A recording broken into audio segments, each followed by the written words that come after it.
Hello everyone, नमस्कार दोस्तों। तो आज हम आपको समझाने वाले हैं एक्सरसाइज 13.1। अब ये जो हमारी एक्सरसाइज है 13.1, ये जो एक्सरसाइज है बहुत ज़्यादा इम्पोर्टेंट है। सभी बच्चे वीडियो को बहुत ध्यान से समझें और सवाल को सीखें, ठीक है। तो सवाल हमारा कौन सा है? तो बच्चों क्वेश्चन नंबर हमारा 5वां, क्वेश्चन नंबर 5वां है। क्वेश्चन नंबर 5 को सबसे पहले हमें क्वेश्चन को समझना होता है, क्वेश्चन को समझना होता है। तो सब बच्चे पहले क्वेश्चन को समझेंगे। तो समझना क्या है कि इस क्वेश्चन में हमसे क्या बोला है और हमें क्या निकालना है। तो देखो, सबसे पहले सब बच्चे ध्यान से समझेंगे।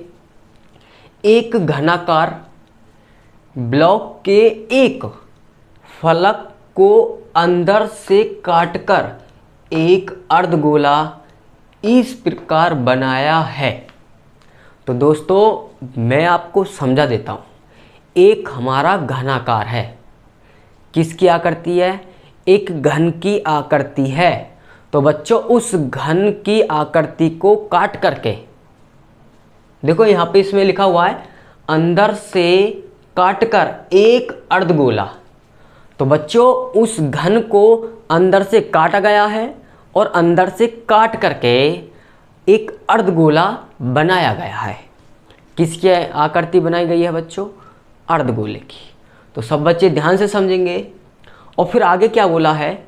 इस प्रकार बनाया गया है कि अर्धगोले का व्यास घन के एक किनारे के बराबर है। तो बच्चों मैं आपको समझाना चाहता हूँ कि जो हमारा घन है और उसको जो काटा गया है, बहुत ध्यान से समझना है, घन के एक किनारे के बराबर है।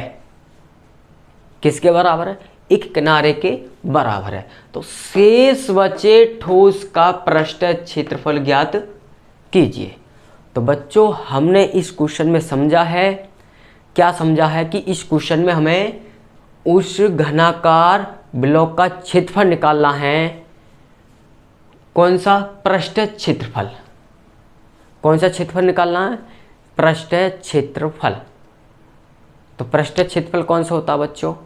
वो मैं आपको सारी बात बताऊंगा, सारी चीज़ें आपको समझाऊंगा। तो सबसे पहले हम बात करेंगे एक घन की। किस आकृति की बात करेंगे बच्चों? एक घन की बात करेंगे। तो घन की जो आकृति होती है बच्चों वो इस प्रकार की होती है। सब बच्चे ध्यान से देखें। जो हमारी घन की जो आकृति होती है बच्चों वो हमारी इस प्रकार से होती है। देखो इसे हम क्या बोलेंगे? ये हमारी घन की आकृति है, ठीक है। तो अब इस घन को अंदर से काटा गया है, अंदर से काटा गया है। और कौन सी आकृति में काटा गया है? अर्धगोलाकार, ठीक है। अर्धगोलाकार की आकृति में काटा गया है अंदर से, ठीक है। तो अब फिर उसके बाद इसने बोला है काटकर एक अर्धगोला इस प्रकार बनाया गया है। तो इस घन को काटकर इसमें अर्धगोला बनाया गया है। सब बच्चे ध्यान से समझेंगे, ठीक है। तो अब अर्धगोला हमारा किस प्रकार का होता है? तो अर्धगोला बोलते हैं गोले का आधा हिस्सा, गोले का आधा भाग अर्धगोला होता है। तो देखो ये हमारा है अर्धगोले का हिस्सा, ये अर्धगोले का भाग है इस प्रकार से, ठीक है। तो इस प्रकार इस घन में से इस अर्धगोले को इस प्रकार काटा गया है गोल, ठीक है। और इस प्रकार से काटा गया है कि इसकी घन की जो वो है हमारी भुजा, वो अर्धगोले के व्यास के बराबर है। ध्यान से समझेंगे। जो इस घन की जो भुजा है वो हमारी अर्धगोले के व्यास के बराबर है। क्वेश्चन में वो बात बोली है, ध्यान से समझेंगे। अर्धगोले का व्यास घन के एक किनारे के बराबर है। देखो ये बात बोलिए ना, तो यही तो चीज़ हमें पहले क्वेश्चन को समझना होता है और तब हम क्वेश्चन को सॉल्व करेंगे और हल करेंगे। ठीक है, तो अब देखो क्वेश्चन हमने समझ लिया है, अब चलते हैं क्वेश्चन को सॉल्व करेंगे। सभी बच्चे वीडियो पर बने रहिए और वीडियो पूरी ध्यान से समझें और सीखें। तो बच्चों हमें समझना है क्वेश्चन नंबर 5। अब क्वेश्चन नंबर 5 में सबसे पहले तो हम घन की आकृति बनाएंगे। घन की आकृति हमारी इस प्रकार की, सब बच्चे ध्यान से समझेंगे, ठीक है, और सीखेंगे।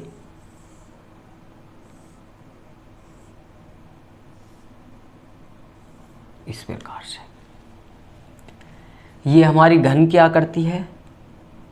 अब इसमें से एक हमारा अर्धगोला काटा गया है। सभी बच्चे ध्यान से सुने, इसमें से अर्धगोला इस प्रकार काटा गया है। अंदर की ओर से ऐसे काटा गया है भाई हमारा अर्धगोला, ठीक है, इस प्रकार से काटा गया। तो आकृति तो हमारी इस प्रकार की बनेगी। और मैं आपको समझा देता हूँ, घन में सभी भुजाएं सेम होती हैं, बराबर होती हैं, ठीक है। तो अब देखो इस क्वेश्चन में हमें भुजा तो नहीं दे रखी है, हमने क्वेश्चन समझा था, लेकिन इसमें घन की तो कोई भुजा नहीं है। तो अब हमें फिर क्या करना होगा? तो हमें क्या करना होगा, इस घन में भुजा हमें अपनी तरफ से माननी होगी, ठीक है। तो किस प्रकार मानेंगे? तो आपको लिखना है पहले हल। भाई क्वेश्चन को हम सॉल्व करने, तो आपको हल लिखना है, हल, ठीक है। और सबसे पहले हम लिखेंगे घन की भुजा। क्या लिखेंगे हम? घन की भुजा। तो बच्चों भुजा हम मान के चलेंगे, इसमें घन की भुजा, तो भुजा हमने मान ली L। भुजा क्या मान ली? L मान ली। तो बच्चों हम भुजा L मान के चल रहे हैं, ठीक है। आप कुछ भी मान लो, L के स्थान पर और कुछ मान लो, आपकी मर्जी है, ठीक है। हमने तो L माना है। सब बच्चे ध्यान से सुनेंगे। और उसके बाद अब हम निकालेंगे त्रिज्या। क्या निकालेंगे? त्रिज्या। अब R की भी तो वैल्यू हमें निकालनी है भाई, अब हम निकालेंगे त्रिज्या। तो लिखेंगे अर्धगोले की त्रिज्या, या लिखेंगे अर्धगोले का व्यास। पहले अर्धगोले का व्यास लिख लें, अर्धगोले का व्यास। तो बच्चों अर्धगोले का व्यास आपका क्या बनेगा?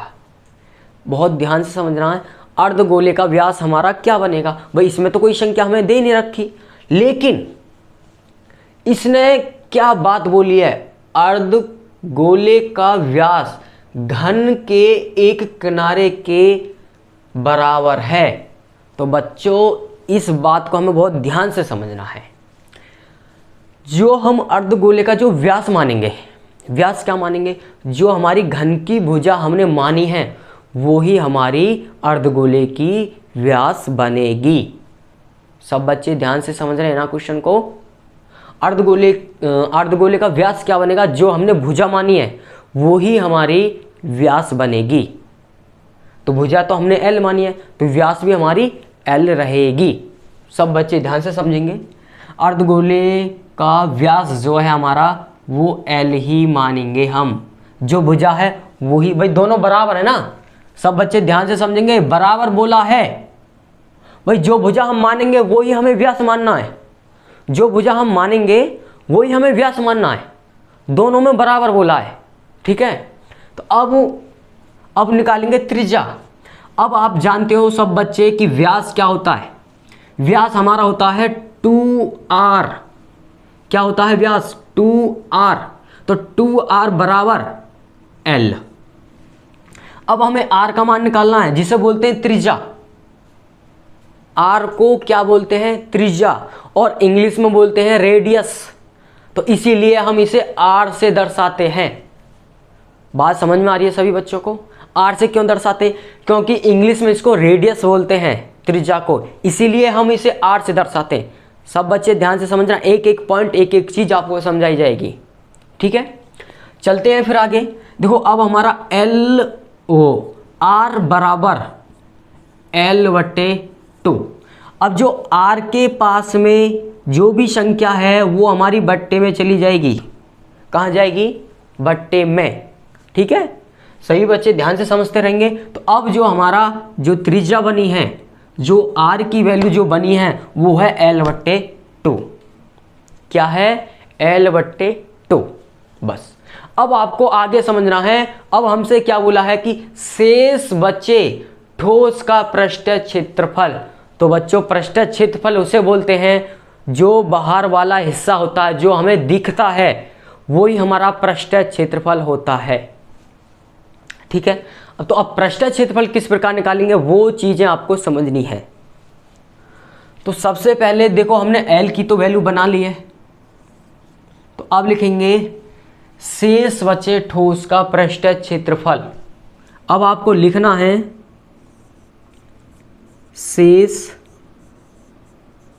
बचे पृष्ठीय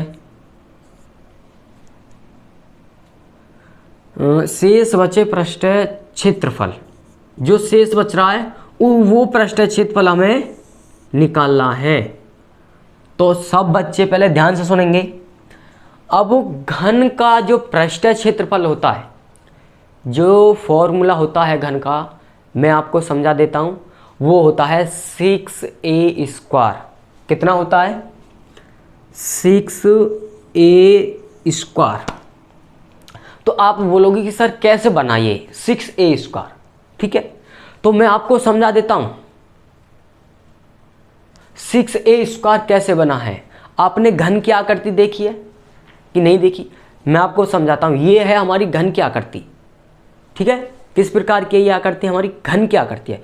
तो इसमें कितनी परतें हैं वो मैं आपको समझा रहा हूं, ठीक है।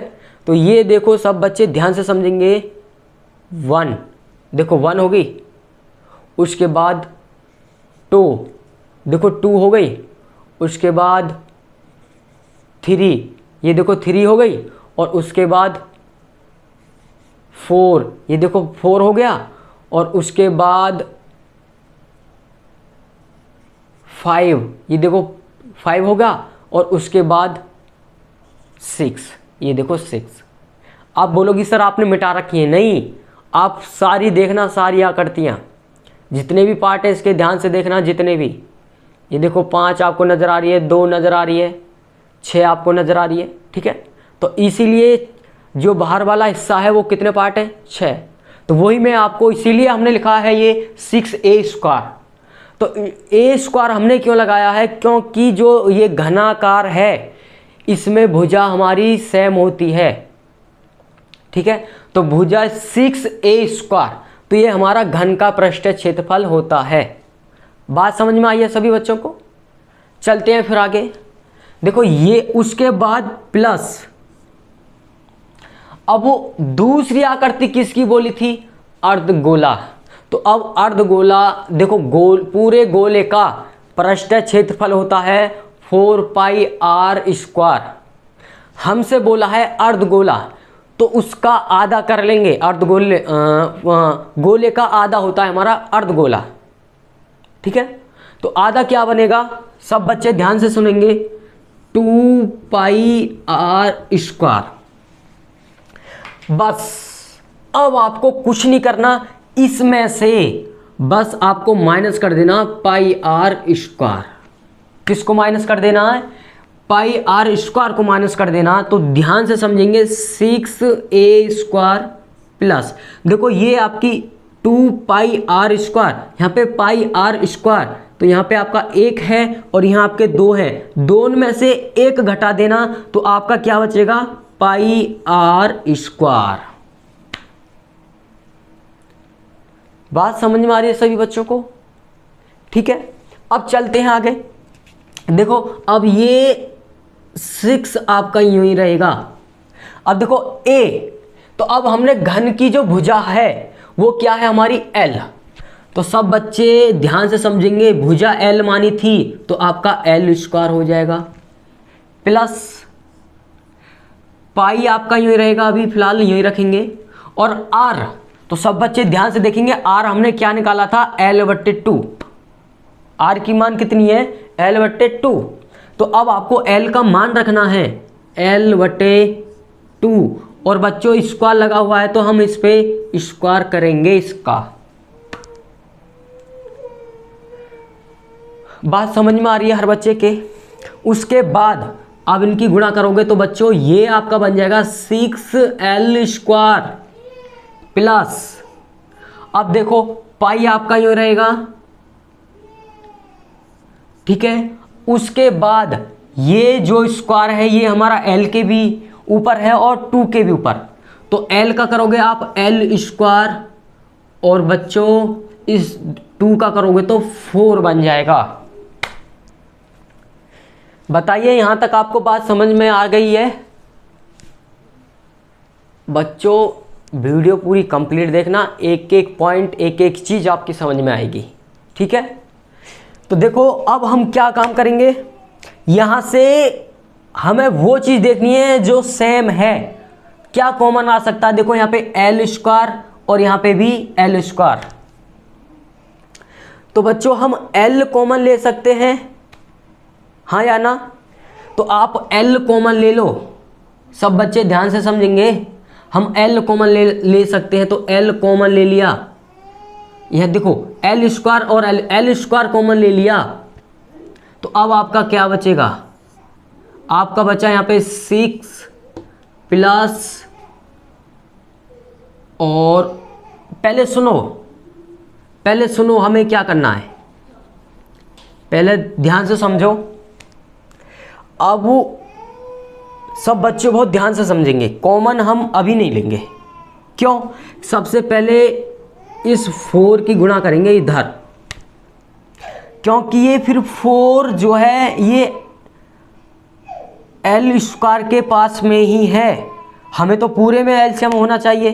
तो ये हो जाएगा हमारा 24 L² प्लस पाई L²। तो बच्चों अब ये हमारा पूरे पे एलसीएम हो गया, ठीक है। अब आसानी से हम कॉमन ले सकते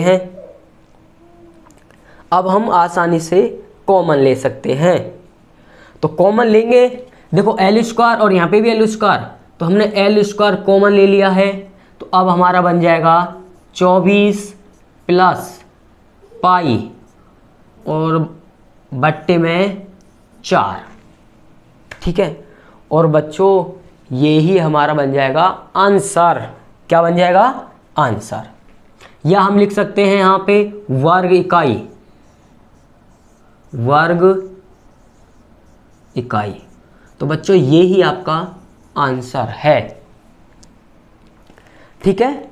हमने 4 की गुणा करी, 24 हो गया L² प्लस पाई L² और बट्टे में आपका 4, ठीक है। और उसके बाद हमने देखो यहाँ पे भी L था और यहाँ पे भी L² और यहाँ पे भी आपका L² और L² कॉमन ले लिया, तो आपका बचा 24 और यहाँ पे बचा आपका पाई और बट्टे में आपका एलसीएम है ही 4, और यही आपका वर्ग इकाई बन जाएगा, ठीक है बच्चों। यही हमारा आंसर बन जाएगा। सभी बच्चों को वीडियो पूरी कंप्लीट देखनी है, ठीक है। हमें क्या करना होता है बच्चों, हमें चीज़ों को सीखना और समझना होता है, तभी ही जाके हमें आगे कामयाबी मिलेगी। रटना नहीं है, याद नहीं करना है, चीज़ों को समझना है और सीखना है, ठीक है। यदि हम पे कुछ आता है तो मालिक हमको रखेगा काम पे, यदि हम पे कुछ नहीं आता है ना तो मालिक हमको भगा देगा। मैं तो आप यही बात जानता हूँ। तो मैं तो आपसे यही बात बोलूँगा कि आप सीखने पर और समझने पर जोर डालिए, तो आपको कामयाबी मिल जाएगी। कामयाबी थोड़ी देर से सही, पर लेकिन कामयाबी आपको मिलेगी। आप चीज़ों को सीखो और समझो। ठीक है, मिलेंगे हम आपको अगली नेक्स्ट वीडियो में।